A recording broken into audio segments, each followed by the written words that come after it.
Hello everyone, welcome back to our channel. आज की इस वीडियो में हम यहाँ पे ब्लाउज की कटिंग करना सीखेंगे। डिजाइनर ब्लाउज की कटिंग हम कैसे करते हैं, यानी कि ब्लाउज में हम इसके नेक में डिजाइन कैसे इसकी कटिंग करते हैं, तो इस वीडियो में हम स्टेप बाय स्टेप सीखेंगे। तो यहाँ पे हम बैक पार्ट में इसके नेक की डिजाइन कैसे करते हैं ब्लाउज में, तो इसकी कटिंग हम सीखेंगे। तो सबसे पहले हम मेजरमेंट देख लेते हैं। तो यहाँ पे देखिए, ब्लाउज की जो लेंथ है वो हमारी 14 इंच पे रहेगी, शोल्डर हमारी 7 इंच पे रहेगी और आर्म होल हमारी 6.5 इंच पे रहेगी। और यहाँ पे जो हमारी नेक की डीप है वो हम 11 इंच पे बनाएंगे, यानी कि जो हमारी यहाँ पे जो ब्लाउज की नेक की डिजाइन रहेगी वो 11 इंच पे रहेगी। तो इसी मेजरमेंट के साथ हम इसे कटिंग करेंगे। और यहाँ पे देखिए, ब्लाउज की जो साइज है वो हमारी 36 इंच की रहेगी, यानी कि 36 इंच साइज की हम ब्लाउज यहाँ पर बनाएंगे। तो चलिए इसी कटिंग स्टार्ट करते हैं। तो यहाँ पे हमने एक पेपर लिया, उसे हमने डबल फोल्ड किया है और फोल्डेड साइड की ओर से हमने इसके शोल्डर पे निशान लगाएंगे। तो सबसे पहले हमने शोल्डर में 7 इंच पे मार्क करेंगे। तो यहाँ पे मैं 36 इंच की बना रही हूँ, तो उसमें 7 इंच पे मार्क करूंगी। अगर आप 38 इंच की बनाएंगे तो 7 इंच भी आपको शोल्डर लेनी है। 40 से अगर प्लस इंच की आप बनाएंगे तो आपको 7.5 इंच पे लेनी है। और अगर इसे कम से बनाएंगे, यानी कि 32 इंच 34 इंच बनाएंगे, तो आपको 6.5 इंच शोल्डर यहाँ पर लेनी है। तो मैं यहाँ 7 इंच पे मार्क करूंगी और यहाँ पे आर्म होल हमने 6.5 इंच पे मार्क करनी है। अगर हैवी साइज बनाएंगे तो आप 7 इंच पे मार्क करेंगे। तो यहाँ पे देखिए, हमने इस तरह से दोनों पॉइंट को मिलाते हुए एक स्ट्रेट लाइन ड्रॉ करेंगे। तो यहाँ पे हमने स्ट्रेट लाइन एक ड्रॉ कर लिया है और यहाँ भी इस तरह से लाइन को स्ट्रेट करेंगे।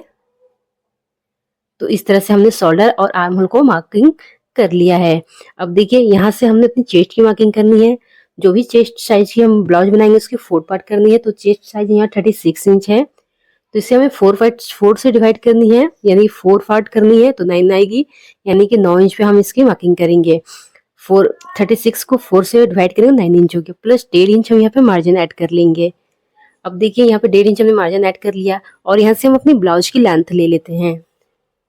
तो यहाँ पे देखिए, ब्लाउज की रेडी लेंथ है वो हम यहाँ पे मार्क करेंगे। तो ब्लाउज की रेडी लेंथ हमारी 14 इंच है और इसमें हम 1.5 इंच मार्जिन ऐड कर देंगे।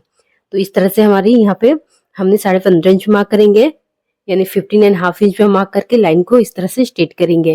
1.5 इंच हमारी फोल्डिंग होगी, 1 इंच नीचे साइड में, और हाफ इंच हम जब इसके शोल्डर को ज्वाइंट करेंगे। तो इस तरह हमने 1.5 इंच मार्जिन रखा है। अब यहाँ पे देखिए, अपनी वेस्ट की मार्किंग करेंगे। तो वेस्ट को भी आपको 4 पार्ट लेनी है, जो भी वेस्ट उसको 4 पार्ट करेंगे। तो यहाँ पे वेस्ट 30 इंच है, तो इसको 4 से डिवाइड करेंगे तो 7.5 इंच होगी। 1.5 इंच यहाँ पे हमने मार्जिन ऐड कर लेनी है। यहाँ पे भी हमने 1.5 इंच मार्जिन को ऐड किया है। अगर आपको यहाँ पे डार्ट लेनी है तो 1 इंच आपको और लेनी है। यहाँ पे हम डार्ट नहीं लगाएंगे, इसलिए हमने 1 इंच एक्स्ट्रा नहीं लिया है। अगर आपको वेस्ट में डार्ट लेनी है तो 1 इंच आप एक्स्ट्रा और लेंगे। अब इस तरह से मार्जिन वाले लाइन को और फिटिंग वाले दोनों लाइन को इस तरह से फ्रंट को मिला लेंगे। तो यहाँ पे देखिए, इस तरह से हमने मार्किंग कर लिया है। अब यहाँ पे आर्म होल में हम शेप दे देंगे। तो यहाँ से हमने 1 इंच मार्क करनी है। ये मेरी बैक पार्ट की है, तो इसलिए हमने 1 इंच यहाँ पे इसकी गोलाई लेंगे और यहाँ पे देखिए, फ्रेंच कर्व से हम इसमें शेप दे देंगे। तो यहाँ पे देखिए, इस तरह से फ्रेंच कर्व से हमने आर्म होल में शेप दे देनी है, इस तरह से। अगर आपके पास इस तरह से देखिए, हमने जैसे फ्रेंच कर्व में शेप दिया, अगर आपके पास फ्रेंच कर्व नहीं है तो आप किस तरह से शेप देंगे, यहाँ से इस तरह से देखिए, जो हमने आर्म होल लिया है उसको इस तरह से हम हाफ करेंगे, इस तरह से हाफ करेंगे और यहाँ टिक करेंगे और इस तरह से पॉइंट को मिलाते हुए हम इसमें शेप दे देंगे। तो इस तरह से आप हल्के हाथों से मिलाते हुए शेप दे देंगे। तो देखिए, हमने आर्म होल को भी मार्किंग कर लिया है। अब हम इसमें इसकी नेक की मार्किंग करेंगे। तो नेक में जो भी आपको डिजाइन बनानी है उसी अकॉर्डिंग हम शेप देंगे। तो यहाँ पे देखिए, नेक विड्थ, सबसे पहले हम नेक विड्थ 3 इंच पे रखेंगे। यहाँ पे देखिए, नेक विड्थ हमने 3 इंच पे रखनी है। और अब यहाँ से हम इसकी डीप लेंगे। तो यहाँ से देखिए, इस तरह से हम इंची टेप को रखेंगे और यहाँ से इसकी डीप लेंगे 7.5 इंच, यानी कि 7.5 इंच पे हम एक निशान लगाएंगे। और इस तरह से लाइन को हम स्ट्रेट करेंगे और यहाँ से भी लाइन को हम स्ट्रेट कर लेंगे। ये हमारी स्क्वायर नेक में शेप रहेगी। तो इस तरह से हमने नेक में शेप दे दिया है। अब देखिए, यहाँ से इस तरह से हमने इंची टेप को इस तरह से रखनी है और 4.5 इंच पे मार्क करेंगे, यानी कि 4.5 इंच पे एक मार्क लगाएंगे, इस तरह से। तो यहाँ पे हमने मार्क लगा लिया है और यहाँ पे देखिए, जहाँ हमने मार्क लगाया है वहां से हमने 5.5 इंच पे मार्क करेंगे, यानी कि 5.5 इंच पे इसकी विड्थ लेंगे। तो इस तरह से इंच टेप को रखेंगे और 5.5 इंच पे एक टिक लगाएंगे। तो यहाँ पे देखिए इस तरह से हमने निशान लगा लिया है और यहाँ पे लाइन को इस तरह से स्ट्रेट करेंगे। तो यहाँ पे हमने लाइन को इस तरह से स्ट्रेट कर लेनी है और इस पॉइंट को मिलाते हुए इस पॉइंट में हम इस तरह से ज्वाइंट करेंगे। तो यहाँ से स्केल को इस तरह से रखते हुए हमने इस दोनों पॉइंट को इस तरह से मिला लेनी है। तो यहाँ पे देखिए इस तरह से हमने नेक में शेप दिया है। ऊपर से हमारी नेक स्क्वायर शेप में है और यहाँ पे देखिए इस तरह से हमने फिर नीचे 4.5 इंच पे हमने शेप दे दिया है।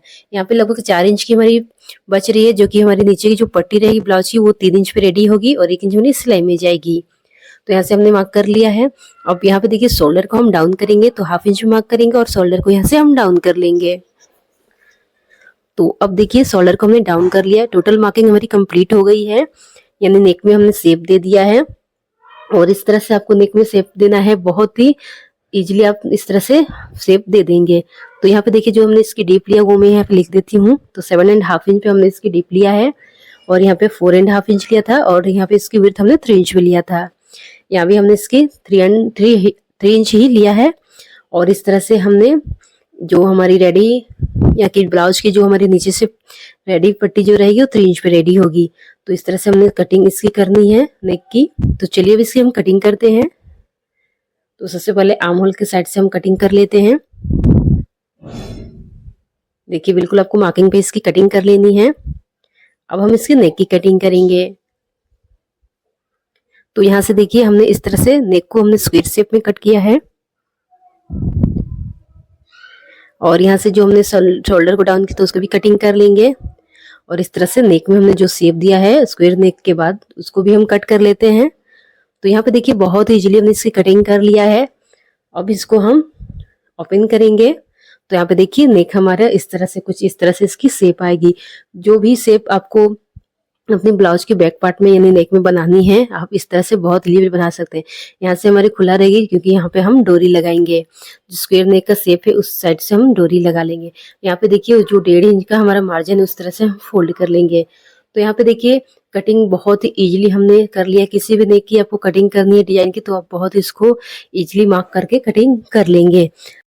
अब यहाँ पे देखिए जो हमने नेक की कटिंग किया है और इस तरह नेक में शेप दिया है और इस तरह से यहाँ ओपन रहेगा क्योंकि इसमें डोरी लगेगी। तो यहाँ से हमारी डोरी आएगी जो इस यहाँ पे कट रहेगी, तो डोरी वाली यहाँ पे रहेगी। आप चाहें तो इसमें बटन्स भी लगा सकते हैं या फिर एक हुक भी आप इसमें बना सकते हैं। ये आप पर है, यानी कि आप अपने अकॉर्डिंग बना सकते हैं। तो यहाँ पे देखिए और कोई भी मार्जिन भी आपको इसमें ऐड नहीं करिए, डायरेक्ट इसको आप फैब्रिक पर रखकर अपनी फैब्रिक को कट कर सकते हैं। अगर आप यहाँ पे देखिए डायरेक्ट आप फैब्रिक पे भी कट कर सकते हैं और आप बिगनर हैं तो पहले पेपर में कट कर लीजिए, इससे आपकी कोई भी मिस्टेक नहीं होगी। और अगर आपको कोई भी डिजाइन बनानी है और आपको कोई भी डिजाइन बनाने में कंफ्यूजन हो रही है तो पेपर में पहले उसकी कटिंग कर ले और फिर अपने मेन फैब्रिक में उसे रखकर इसकी कटिंग बहुत ईजिली आप कर लेंगे। तो यहाँ पे देखिए हमारी कटिंग हो चुकी है। इस तरह से हम डिजाइनर नेक की कटिंग बहुत ईजिली कर लेंगे। अगर आप हमारे चैनल पर नए हैं तो हमारे चैनल को सब्सक्राइब करें और वीडियो पसंद आए तो वीडियो को लाइक करें। फिर मिलते हैं एक नई वीडियो के साथ में, एक नई टॉपिक के साथ में। तब तक के लिए थैंक यू।